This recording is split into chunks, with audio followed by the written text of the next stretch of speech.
Kisah tragis yang berlaku untuk Donald Herbert, seorang fireman dalam beliau menyelamatkan orang pada tahun 1995. Bila dia dah selamatkan dia semua, Donald Herbert ni dia macam terpengsan kot. Datanglah tim emergency dan cuba bantu beliau untuk hidup kembali sebab beliau tidak bernafas dalam masa 6 minit.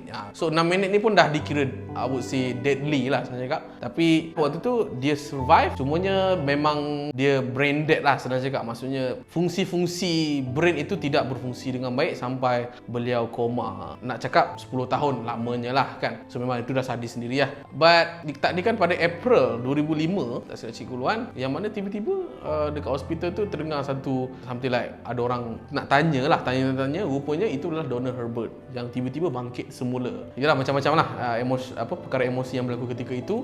Dan nak cakap bagusnya waktu tu juga ada orang rakam that particular moment ketika beliau sedar, momen ketika mana family beliau datang seorang-seorang. Dan tak tahu lah, very miracle lah, yang mana dalam keadaan 10 tahun dah koma, mesti banyak benda yang dia left out, benda-benda yang dia terlupa. Tapi bila dia kedengaran suara-suara setiap daripada ahli-ahli member family dia yang lawat dia memang ingat seorang-seorang. Cumanya tak silap Cikgu Luan, Donald Herbert ketika itu dia hilang penglihatan. Apa yang paling emosionalnya juga, momen itu telah ditayangkan dekat satu siri TV yang bernama 60 Minutes. Yalah, korang bayangkan lah, 10 tahun. 10 tahun tu kalau korang dah ada anak, 10 tahun tu dah daripada dia bayi nak ke umur 10, dia dah boleh bercakap, dah boleh pergi sekolah. Banyak benda lah yang dia left out kan.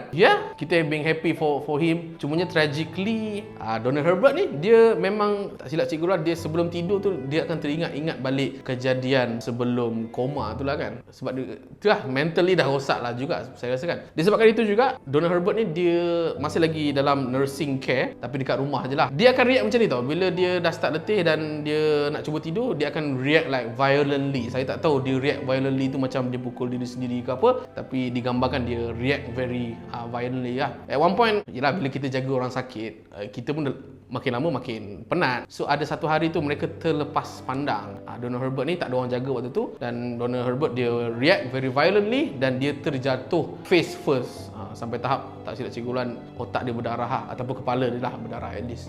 Dan tragically setahun kemudian beliau meninggal dunia atas penyakit nama dia pneumonia lah. Saya respect lah Donald Herbert sebab walaupun dalam keadaan physically dia jatuh, berdarah dan sebagainya, ambil masa 1 tahun juga bertaruh nyawa. That's very tough person lah. Kalau apa yang saya nampak, Donald Herbert dia cuba juga melawan kesakitan itu untuk dia at least enjoy the moment ke, dia ingat family punya moment ke kan. Obviously sebab obviously memang kita kalau boleh tak nak lah kehilangan orang yang tersayang.